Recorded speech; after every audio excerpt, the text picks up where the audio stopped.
Cole was going through a very different time at that particular time. It was kind of like just some free balls.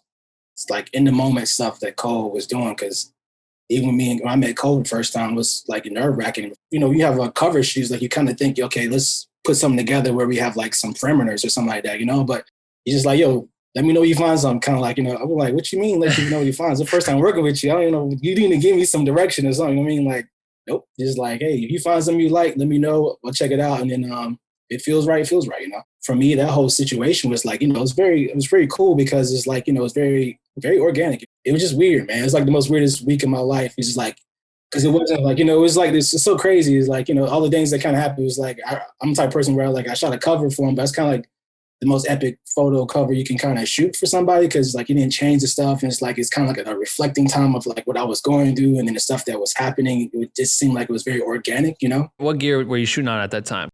I don't know. I was just trying everything. I was shooting on a 5D Mark II at the time, and then I had a bunch of little film cameras just trying things out. You know, just let's see what this does. Let's just try things. We had a whole week, so I was like, let me just, because he didn't really give you no directions. So I might be shooting like 1,000 photos a day of documentary style stuff, you know, and then also just if I see something that match, show it to him for a cover, you know, and like there was images that we shot probably the second night that they'll never, well, a lot of images will never see the light of day, but we shot it at like this like car wash spot in Fayetteville, and it was like we shot it. He like, I love this fucking image. It was like some silhouette of his hair and stuff, and then somehow the memory card just didn't work for some reason. We lost all of it. And he really wanted an image, and it was just like, damn. I don't know. And the memory card didn't mess up any other time, but that one time. And then it's so weird. And then the final image that the people will see is like, you know, it's like, even that whole process was weird because he was just randomly in a random neighborhood, and this kid was randomly there. I didn't know who he was, and I just saw the kid and shot it. And then I had to pitch it to, you know, his manager and Ebe and Scott in the back of a tour bus, you know,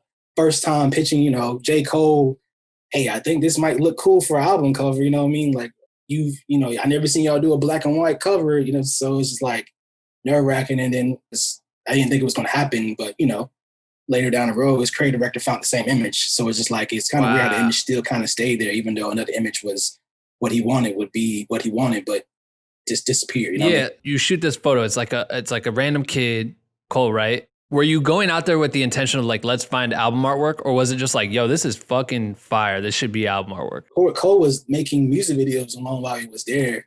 But a lot of it was just like, it was so in the moment. I didn't really know how to like figure out what For Your Eyez Only was through like conversations with him and like conversation with Scott. They were shooting music videos in the environments we were shooting photos in.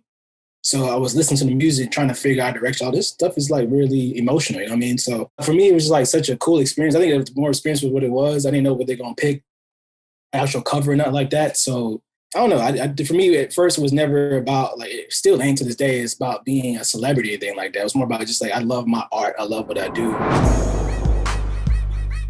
Thanks for listening to this clip. Make sure to listen to the full interview, which is available on Apple Podcasts, Spotify, YouTube, and wherever else you listen to podcasts. Hit the subscribe button for more highlights and join our Black with No Cream private community for creators. Links in the description.